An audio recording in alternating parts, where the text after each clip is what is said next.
सध्या महाराष्ट्रात विधानसभा निवडणुकीचे वारे वाहू लागले आहेत।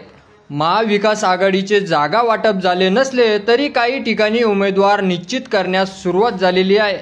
मात्र राष्ट्रवादी काँग्रेस शरदचंद्र पवार पक्षाच्या खासदार सुप्रिया सुळे यांनी भोर विधानसभा मतदारसंघाच्या उमेदवारीची भरसभेत घोषणा करून टाकली।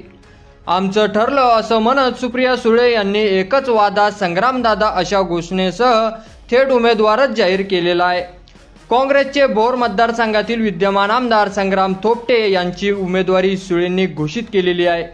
ते 6 टर्म आमदार आणि माजी राज्यमंत्री अनंतराव थोपटे यांचे सुपुत्र आहेत। राजगड तालुक्यामध्ये विविध विकास कामाचे भूमिपूजन खासदार सुप्रिया सुळे यांच्या हस्ते करण्यात आले। यावेळी कोंढावळे फाटा येथे झालेल्या सभेमध्ये सुप्रिया सुळे यांनी उमेदवार जाहीर केलेला आहे।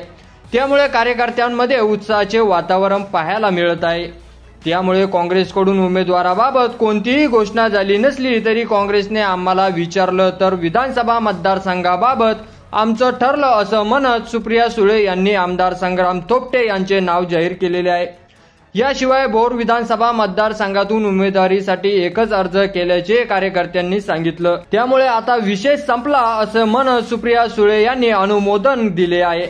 आणि असेच नवीन व्हिडिओ पाहत राहण्यासाठी आपल्या चॅनलवर जर नवीन असाल तर चॅनलला सबस्क्राइब करा। धन्यवाद।